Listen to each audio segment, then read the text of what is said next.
Hello everyone. आज हम federalism class 10 civics chapter 2 में डिस्कस करेंगे कि यूनिटरी फॉर्म ऑफ गवर्नमेंट और फेडरलिज्म में क्या डिफरेंसेस हैं, फेडरलिज्म के फीचर्स क्या हैं, यूएसए किस तरह की फेडरलिज्म है और ये इंडिया से कैसे फ़र्क है, और इंडिया एक फेडरल कंट्री कैसे है, और एक्चुअली ये फेडरलिज्म इंडिया में कैसे प्रैक्टिस होती है। चलिए तो फिर शुरू करते हैं। तो इस वाले अगर हम फेडरलिज्म चैप्टर करें तो ये 2 पार्ट्स में डिवाइडेड है।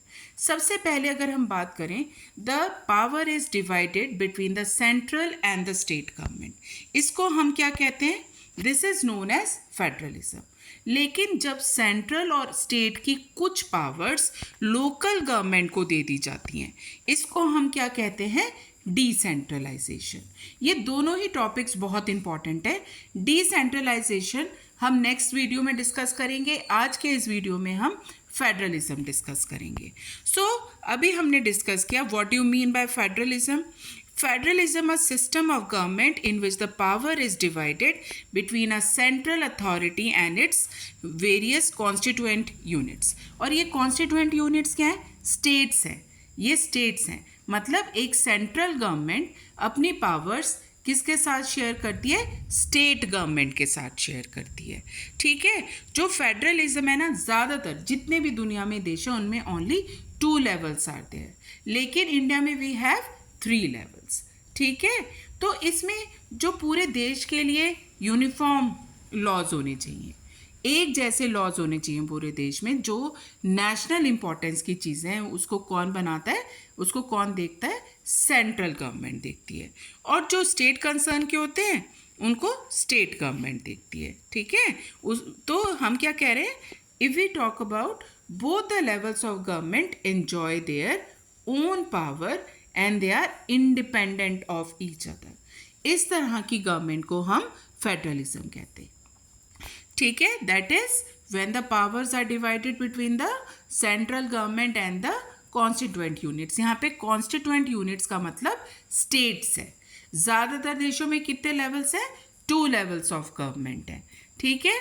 जो पूरे देश से रिलेटेड जो टॉपिक्स होते हैं, नेशनल इंटरेस्ट के टॉपिक्स होते हैं, उन्हें सेंट्रल गवर्नमेंट बनाते हैं। जैसे इंडिया में करेंसी पूरे देश में एक होती है, डिफेंस पूरे देश का एक होता है, तो उसको सेंट्रल गवर्नमेंट देखती है। लेकिन जो टॉपिक स्टेट कंसर्न के, हर स्टेट का लैंड का सिस्टम अलग होता है, इरिगेशन का सिस्टम अलग होता है, कॉमर्स का सिस्टम अलग होता है, तो वो स्टेट गवर्नमेंट्स देखती हैं। ठीक है। और वो दोनों एक दूसरे के कामों में दखल अंदाजी नहीं करते, दोनों अपने अपने काम इंडिपेंडेंटली वर्क करते हैं। ठीक है। तो ये कुछ एग्जाम्पल्स आपकी बुक में गिवन है कि कौन कौन सी दुनिया के जो देश हैं वो फेडरल हैं। तो अगर हम कहें दुनिया में अगर 193 कंट्रीज़ हैं तो उसमें से 25 कंट्रीज़ फेडरल हैं। और इसमें से इन जो 25 कंट्री से ज़्यादातर बहुत ही बड़े देश है, तभी उन्होंने पावर्स डिवाइड किए हैं। तो इनमें 40% हमारी जो दुनिया की पॉपुलेशन है इन कंट्रीज़ में रहती है। तो अगर नॉर्थ अमेरिका की बात करते हैं तो ये देखिए, ये कनाडा, यूएसए एंड मेक्सिको, ये तीनों ही जो देश हैं फेडरल है। अगर हम साउथ अमेरिका की बात करें तो वहाँ पे ब्राज़ील, अर्जेंटीना और वेनेजुएला, ये आपके देश क्या हो गए? फेडरल हो गए।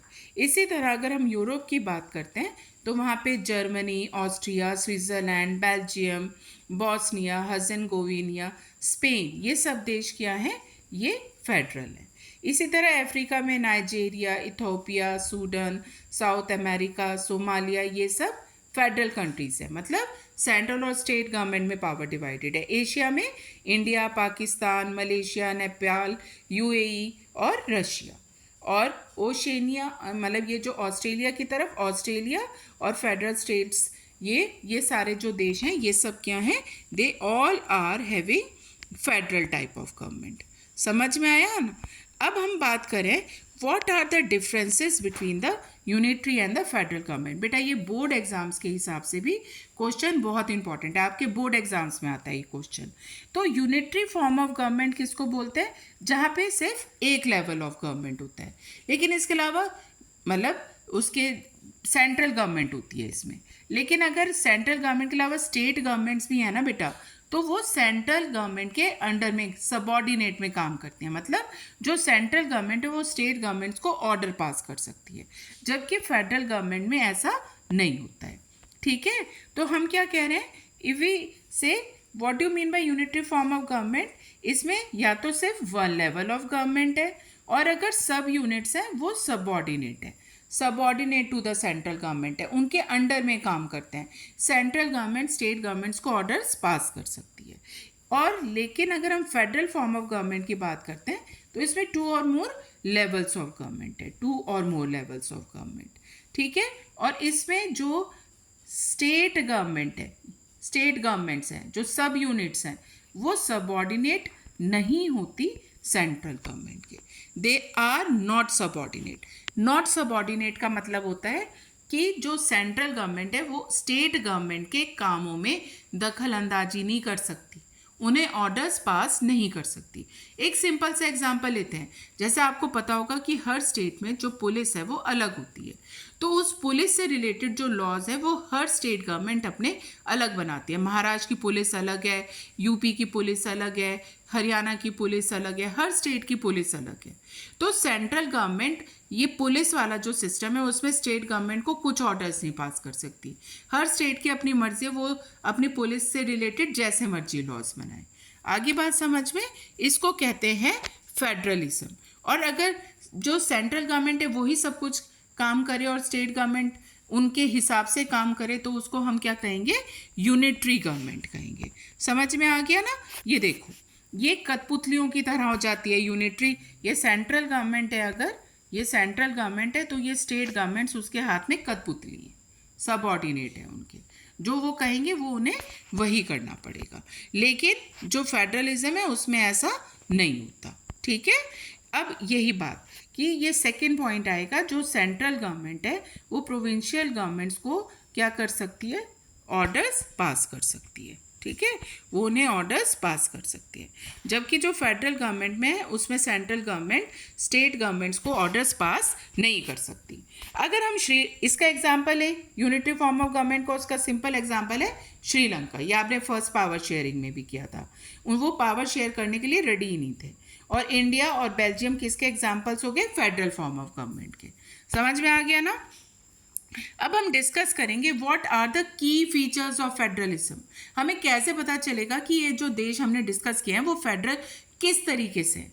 तो सबसे पहली बात, तो वहाँ पे टू और मोर लेवल्स ऑफ गवर्नमेंट होते हैं, सॉरी, टू और मोर लेवल्स ऑफ गवर्नमेंट होते हैं। ठीक है, टू और मोर लेवल्स ऑफ गवर्नमेंट। इसके अलावा अगर हम बात करते हैं ये जितने भी अलग अलग लेवल्स हैं, जैसे अगर हम ये कहें कि ये सेंट्रल गवर्नमेंट है और ये स्टेट गवर्नमेंट है, दे गवर्न द सेम सिटीजन्स, एक जैसे सिटीजन्स के लिए गवर्न करते हैं, बट उनकी जुडिक्शन का मतलब होता है जिसके ऊपर आपकी लीगल अथॉरिटी है, आपका काम करने का दायरा, वो दोनों का अलग अलग है। चाहे वो लेजिस्लेचर से रिलेटेड हो, चाहे वो टैक्सेशन से रिलेटेड हो, चाहे वो एडमिनिस्ट्रेशन से रिलेटेड हो।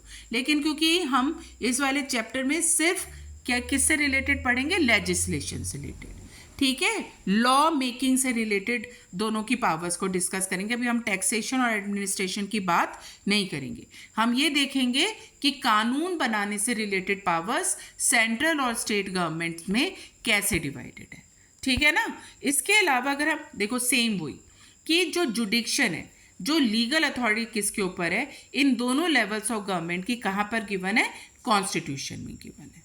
ठीक है, कॉन्स्टिट्यूशन में गिवन है कि कौन किस पे कानून बनाएगा, सेंट्रल गवर्नमेंट किस पे कानून बनाएगी और स्टेट गवर्नमेंट किस पे कानून बनाएगा। ये हर फेडरल कंट्री में कॉन्स्टिट्यूशन में वहाँ की प्रिस्क्राइब्ड होता है।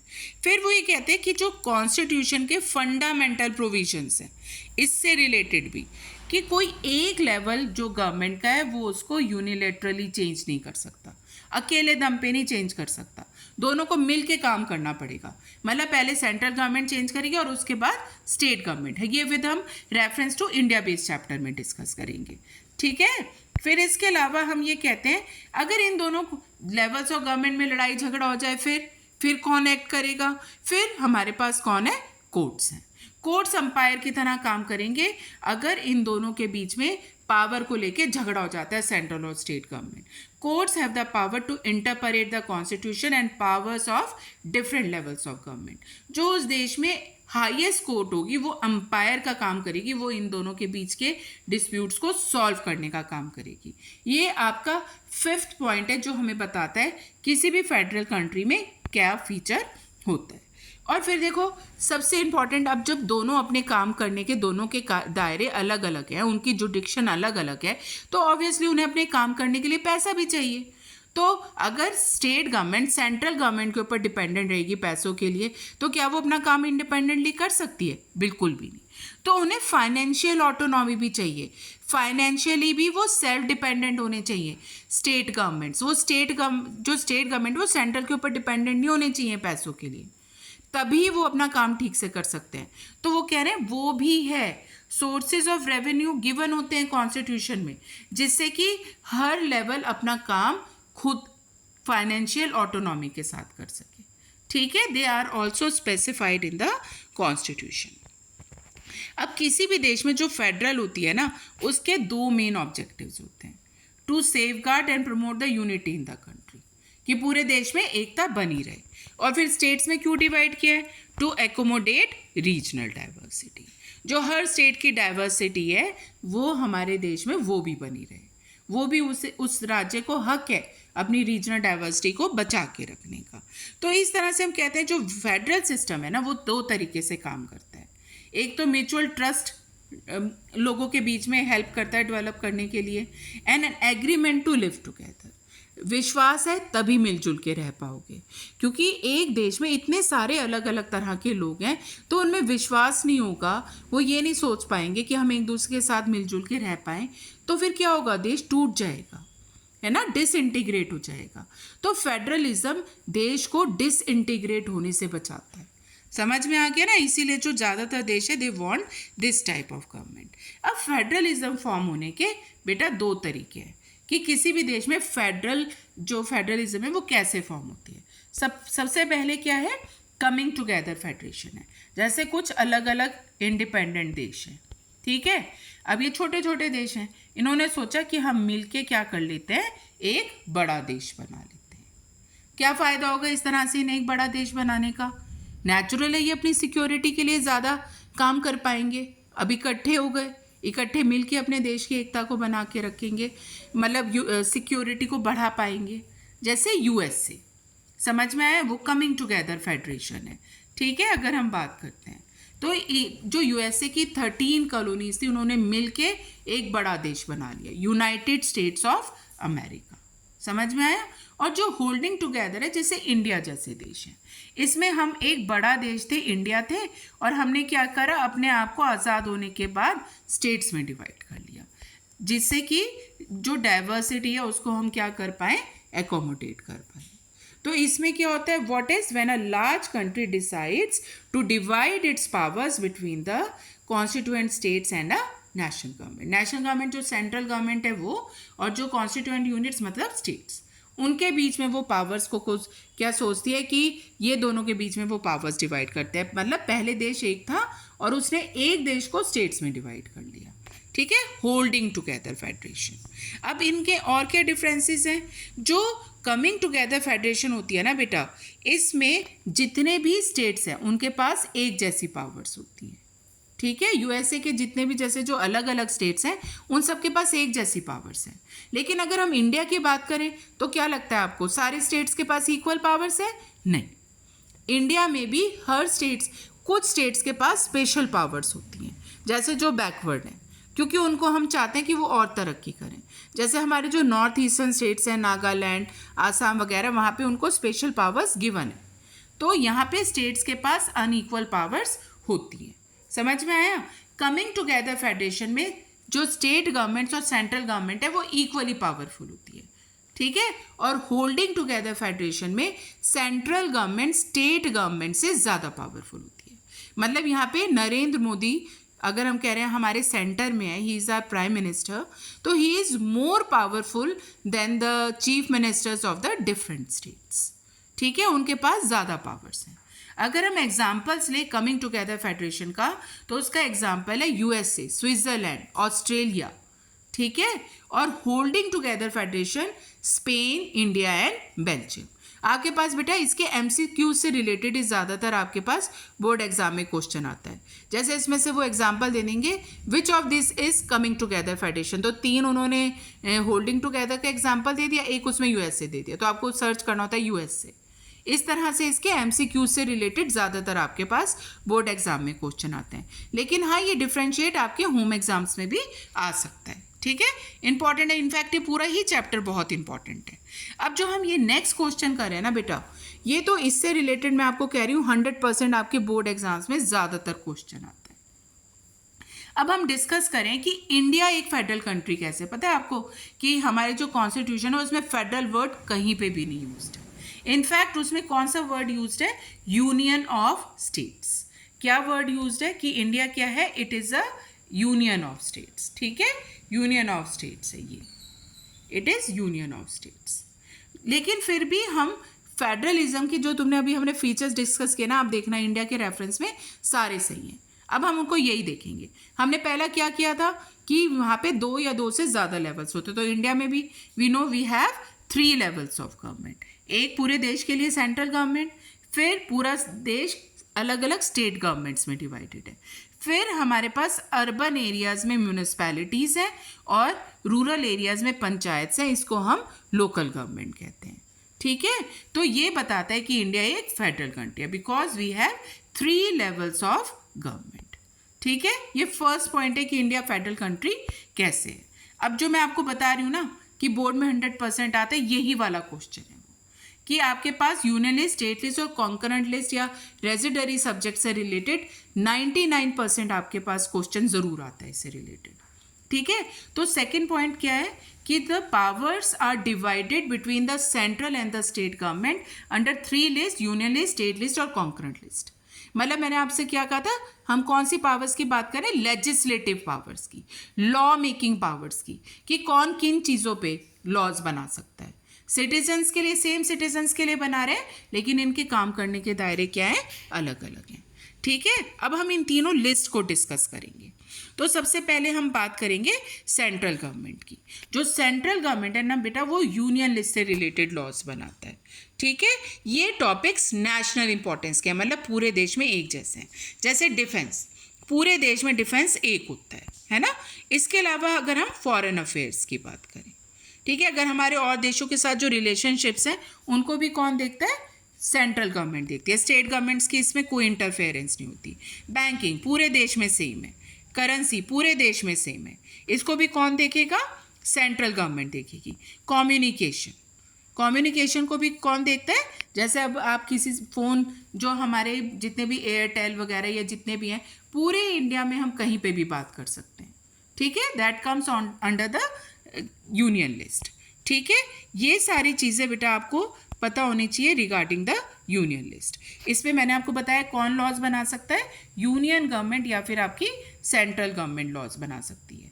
तो आपके पास ज़्यादातर बेटा ये वाले सब्जेक्ट्स आते हैं कि ये लाइक वो दे देंगे आपके पास कि या तो मैचअप्स की फॉर्म में आता है या फिर इस तरह से आता है कि इसमें से कौन सा यूनियन लिस्ट का टॉपिक है या स्टेट लिस्ट का टॉपिक है, ठीक है।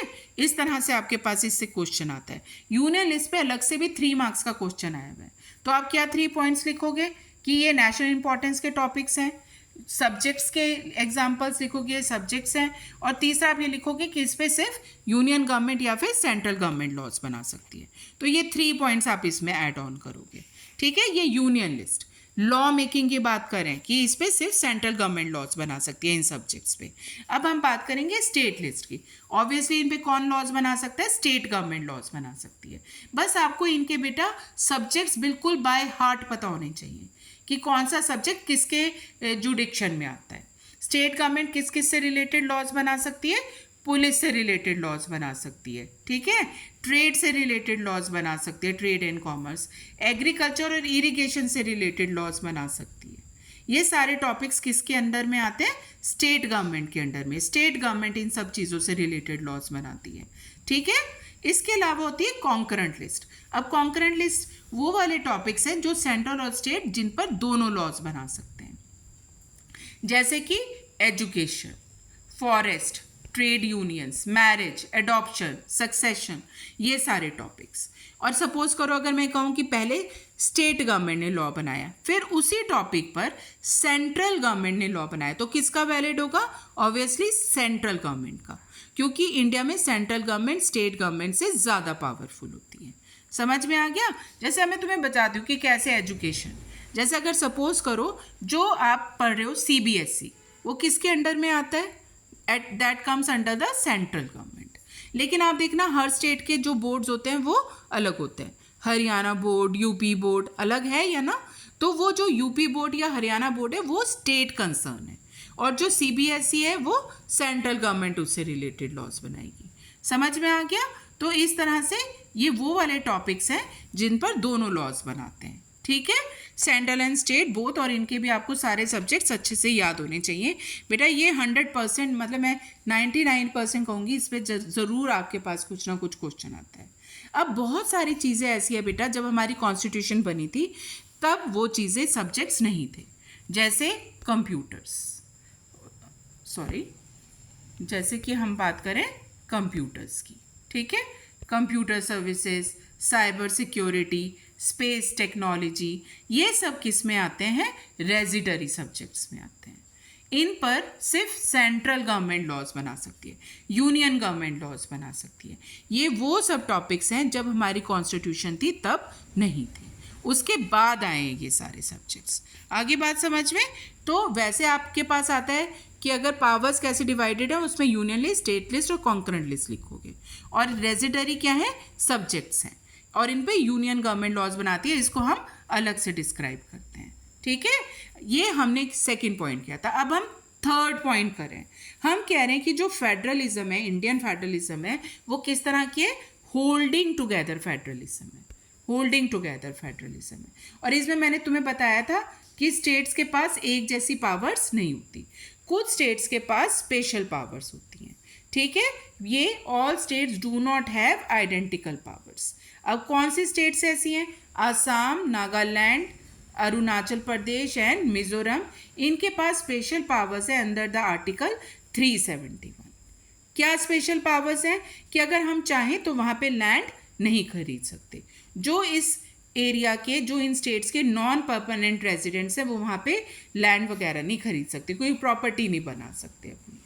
क्यों? जिससे कि वहाँ के लोगों के लैंड राइट्स को प्रोटेक्ट किया जा सके, जो वहाँ के इंडिजीनियस, वहाँ के नेटिव्स हैं, और उनके कल्चर को प्रिजर्व किया जा सके, उनकी एम्प्लॉयमेंट की उन्हीं वहाँ पे ज़्यादा एम्प्लॉयमेंट मिले। समझ में आया? और ऐसे और भी महाराष्ट्र जैसे, उनके पास भी कुछ, जैसे जहाँ पे ट्राइबल्स वगैरह हैं, उनके पास भी स्पेशल पावर्स हैं। आपकी बुक में इन्हीं स्टेट से रिलेटेड गिवन है। समझ में आ गया? पुरानी बुक्स में जम्मू एंड कश्मीर का था, अब जो ये नई बुक्स हैं उनमें यही गिवन है, इन्हीं स्टेट से रिलेटेड गिवन है, तो आपको यही लर्न करना है। ये हमने क्या पॉइंट किया था, ये हम थर्ड पॉइंट करें। इसी के अंदर यूनियन टेरिटरीज से रिलेटेड भी पॉइंट आता है कि जो इंडिया में कुछ एरियाज ऐसे हैं, जैसे दिल्ली है, चंडीगढ़ है, ये सारे जो, या दमन एंड दीव है, जैसे अभी आपका जम्मू एंड कश्मीर और लद्दाख बना, ये स्मॉल एरियाज़ हैं लेकिन सिग्निफिकेंट हैं, बहुत इंपॉर्टेंट हैं। तो इनको ना तो स्टेट्स में मर्ज किया जा सकता था, और इतने छोटे हैं कि इन्हें स्टेट्स भी नहीं बनाया जा सकता था, तो इनको हमने यूनियन टेरिटरीज बना दिया। तो इन यूनियन टेरिटरीज को भी कौन देखता है? सेंट्रल गवर्नमेंट देखता है, वो इनकी मैनेजमेंट देखती है। तो ये भी ये बताते हैं इंडिया एक होल्डिंग टुगेदर फेडरेशन है। अब हम फोर्थ पॉइंट डिस्कस करेंगे। ठीक है, दैट इज, अगर कोई फंडामेंटल प्रोविजन चेंज करना हो, हमने डिस्कस किया था कि एक लेवल नहीं कर सकता, वो दोनों लेवल्स ऑफ गवर्नमेंट को करना पड़ता है। तो ये इंडिया में भी ट्रू है कि अगर कोई फंडामेंटल प्रोविजन कॉन्स्टिट्यूशन का चेंज करना है तो वो यूनिलैटरली एक लेवल नहीं करेगा। सबसे पहले it should be passed by both the houses, Lok Sabha and Rajya Sabha, by 2/3 majority. जब ये 2/3 मेजॉरिटी से इसे पास कर देंगे, फिर आपके ऑलमोस्ट जितने भी, जैसे जो स्टेट्स हैं, जैसे हमारे 28 स्टेट्स हैं, उनके जो लेजिस्लेचर्स हैं, जैसे विधानसभा और विधान परिषद होते हैं स्टेट्स में, ठीक है, जैसे लोकसभा राज्यसभा होते हैं स्टेट्स में, ऐसे कुछ स्टेट्स में विधानसभा विधान परिषद दोनों है, और ज़्यादातर स्टेट्स में ओनली विधानसभा है। तो वो उसको पास करेंगे आधे से ज़्यादा स्टेट्स, तब वो फंडामेंटल प्रोविजन क्या होगा? चेंज होगा। दिस ऑल्सो टेल्स कि India is a federal country. समझ में आया ना? सो ये एक इम्पॉर्टेंट चीज़ है जो हमें बताता है कि दिस शुड बी डन। फिर अगर हम बात करते हैं फिफ्थ पॉइंट, मैंने तुम्हें बताया था कि अगर दोनों स्टेट को, सेंट्रल और स्टेट गवर्नमेंट्स के बीच में डिस्प्यूट हो जाए पावर के डिस्ट्रीब्यूशन को लेकर, तो उसे कौन सॉल्व करेगा? उस देश की जो हाईएस्ट कोर्ट्स हैं वो सॉल्व करेंगी। तो इंडिया में सुप्रीम कोर्ट और जो हाई कोर्ट्स हैं वो सॉल्व करेंगे अगर इससे रिलेटेड कोई इशू हो जाता है तो। Very easy point. और अब हमें इन्हें फाइनेंशियल ऑटोनॉमी भी देनी है, पैसा भी चाहिए इन्हें। तो सेंट्रल और स्टेट गवर्नमेंट्स उनके पास रिसोर्सेज हैं, अपने अपने टैक्सेस वो लगा सकते हैं जिससे कि वो अपनी रिस्पॉन्सिबिलिटीज़ को क्या कर सके, फुलफिल कर सके जो उन्हें गिवन है। तो ये भी बताता है कि इंडिया क्या है, एक फेडरल कंट्री है। आ रही है ना मेरी बात समझ में? ये सारे पॉइंट्स भी बेटा बहुत ही इंपॉर्टेंट है। सबसे important union list, state list और कॉन्करेंट लिस्ट है। ओवरऑल आपको 5 पॉइंट्स भी पता होने चाहिए कि इंडिया एक फेडरल कंट्री कैसे है। सेम वही जो फेडरलिज्म के फीचर्स हैं वो हमने with reference to India justify किए। समझ में आ गया ना? अब हम बात करेंगे कि एक्चुअली फेडरलिज्म इंडिया में प्रैक्टिस होती कैसे है, इंडिया एक फेडरल कंट्री है कैसे। मतलब हमने कह तो दिया कि फीचर्स हैं, अब एक्चुअली हम देखेंगे कि कहाँ प्रैक्टिस हो रही है।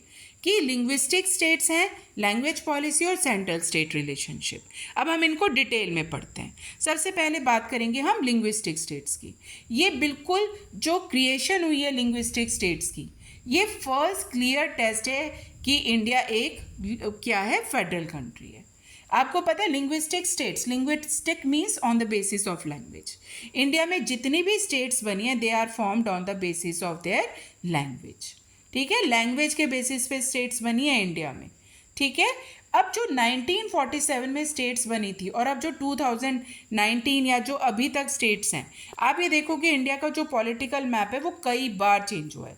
पुराने स्टेट्स डिसअपियर हो गए, नए स्टेट्स बने।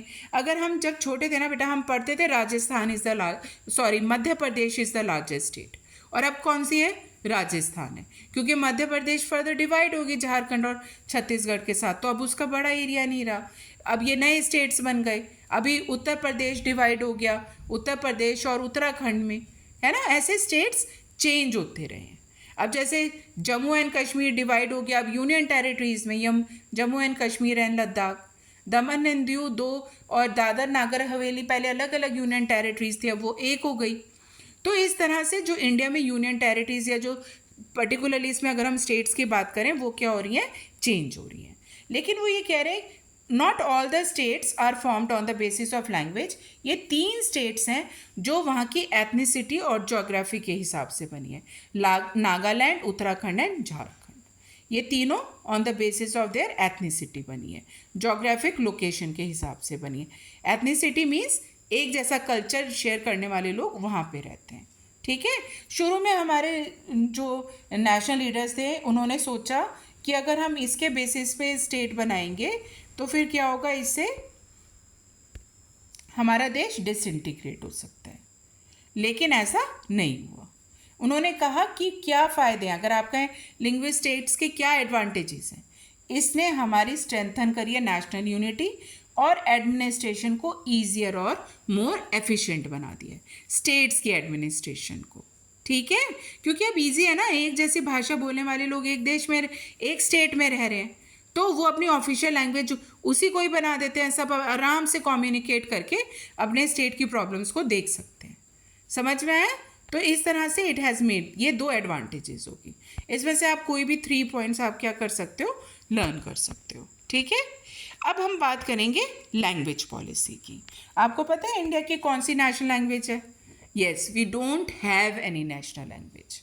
ठीक है, हिंदी क्या है, हमारी ऑफिशियल लैंग्वेज है, हिंदी और इंग्लिश। इसका मतलब है जो सेंट्रल गवर्नमेंट का जो काम होता है ना बेटा, वो हिंदी और इंग्लिश दोनों में होता है। फिर आप कहोगे कि मैम हिंदी हमारी नेशनल लैंग्वेज क्यों नहीं है?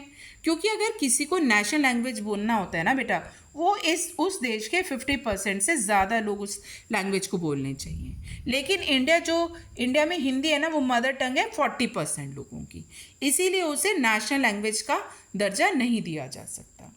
लेकिन जिससे कि हर एरिया की डाइवर्सिटी बची रहे, तो हमारे पास टोटल 22 स्केड्यूल्ड लैंग्वेजेस हैं।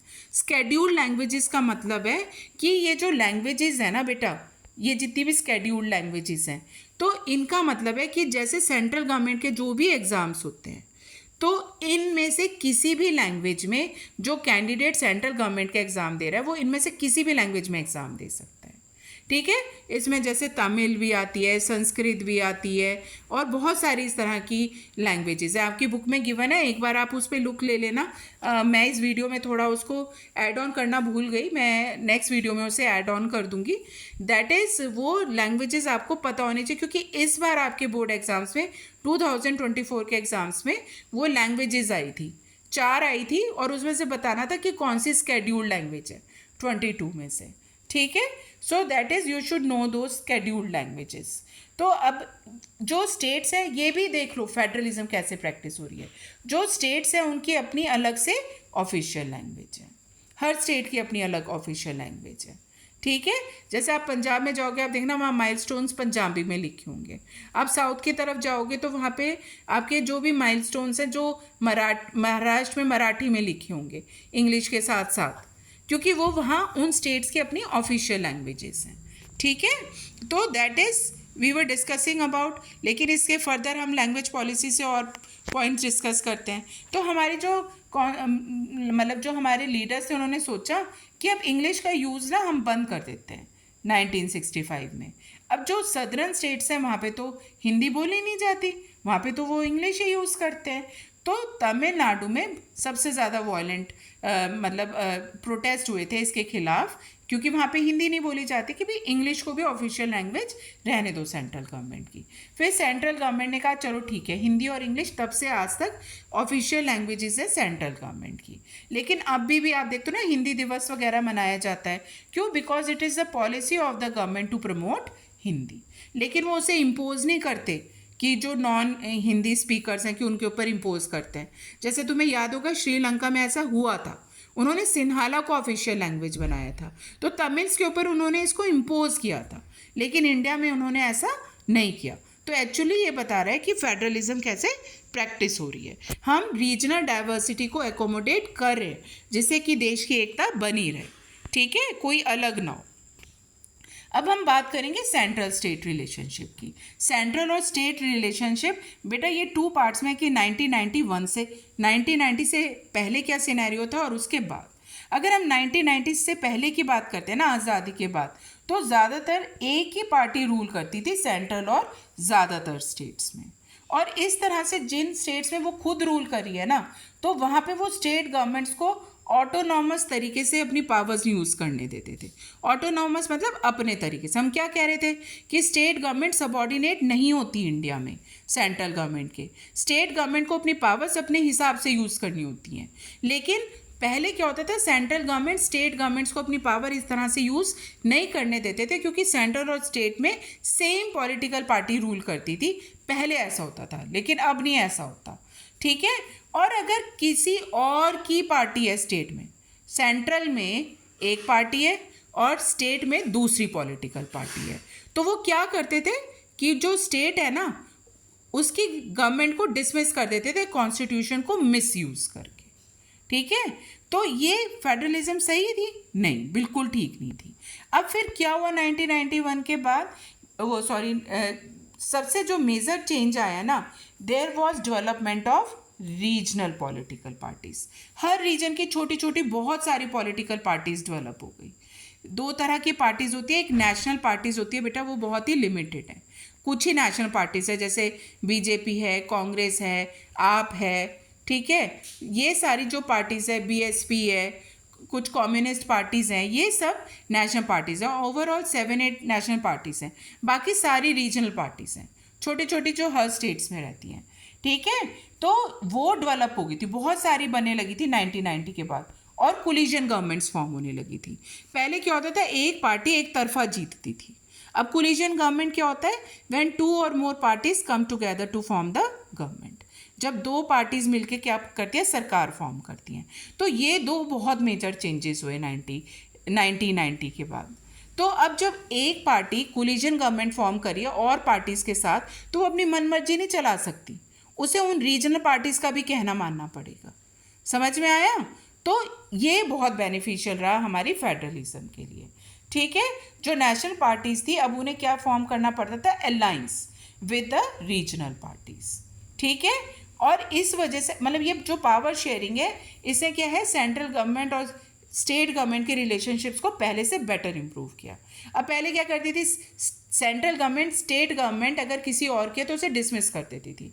अब सुप्रीम कोर्ट ने ऐसा लॉ बना दिया है कि अब वो ये भी नहीं कर सकते, वो कॉन्स्टिट्यूशन को मिसयूज करके स्टेट गवर्नमेंट्स को डिसमिस नहीं कर सकते। तो इससे फेडरलिज्म क्या हुई है, हमारी जो फेडरल पावर शेयरिंग हुई है वो स्ट्रॉन्गर हुई है और पहले से एफिशिएंट हुई है। समझ में आया? तो सेंट्रल स्टेट रिलेशनशिप्स किसकी वजह से इंप्रूव हुए, रीजनल पार्टीज के डेवलप होने की वजह से, कोलिजन गवर्नमेंट फॉर्म होने की वजह से, या फिर सुप्रीम कोर्ट ने ये लॉ बना दिया कि अब सेंट्रल गवर्नमेंट स्टेट गवर्नमेंट्स को कॉन्स्टिट्यूशन को मिसयूज करके डिसमिस नहीं कर सकते। समझ में आ गया ना? ये 3 चीज़ें हमें बता रही हैं कि फेडरलिज्म एक्चुअली कैसे प्रैक्टिस होती है।